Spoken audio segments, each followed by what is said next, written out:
Pengkhianat Aceh Merdeka. Sudah tadi cemu warna kuning di grup di cen cung kaya raya. Mobek peta basi kuah kameng sebab meting paning kamu kecewa. Suci cempala di grup lambung. Siti cem tiung jut pegah haba. Gata cik senang lam rumah gedung. Rakyat di kampung kabutuh asa. Cicem ke di jungkat punggung, diubah rambung, cicem kukuan, dua ledro yang gata tanggung, lain di kampung mesa petana, cicem buru jual lam lampu tube, tulu ase lam nalung sirap, ke jina kalain lagi, hana petente janji yang kana, burung keto-oto rakyat tat boleh.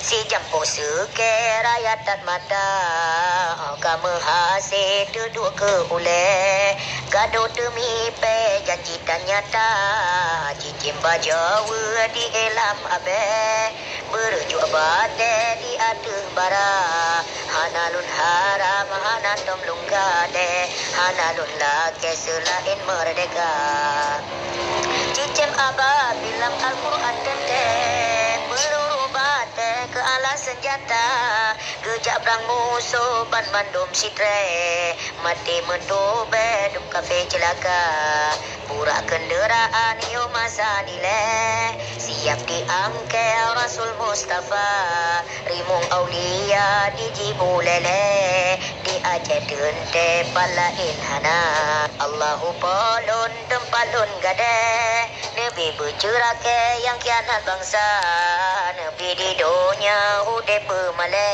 supaya dente meturi muka yang ingkar janji Nabi bersedih menyang temipe ude sengsara yang korupsi begitu apure supaya kimbe ino di dunia Allahu Allah Allahu Rabbi Nabi bersuci kamu nyodumna bener pergi oh pun yang keji fitnangan dengki bak kamu bena Allahu Allah Allahu Rabbi perjuangan suci Nabi sempurna dajen berbaga kamu gerak kembali segolong generasi hancur binasa belahi hukum aturan suci lagi kena Rabbi Allah Ta'ala lagi dalam Al-Quran dan hadis Nabi serta lagi kias ijma' ulama serta lagi kias ijma'